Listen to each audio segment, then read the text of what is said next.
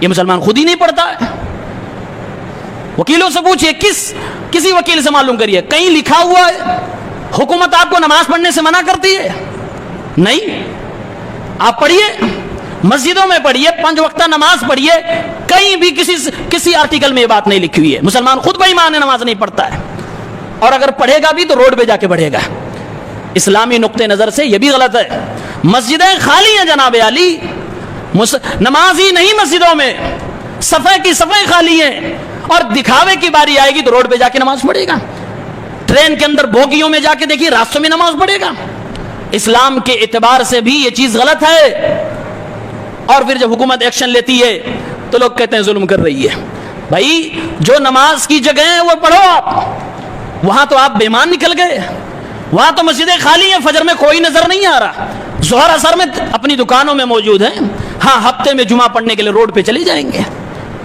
اگر مسجد چھوٹی ہے اور معاملہ رش کا ہو رہا ہے, روڈ جام ہو رہا ہے, اسلام اجازت دیتا ہے 2 بار آپ جماعت کر لو, کیا پریشانی ہے آپ کو؟ کیوں عوام کو آپ تنگی میں ڈالنا چاہتے ہو؟ اور جب ہم اس طرح کی بات کرتے ہیں تو لوگ کہتے ہیں یہ دیکھو حکومت کا عجیب و غریب نام لیتے ہیں. کہنا مناسب نہیں ہے. اسلام کی صحیح تصویر کو سمجھنا بہت ضروری ہے, اسلام کی صحیح تعبیر کو جاننا بہت ضروری ہے.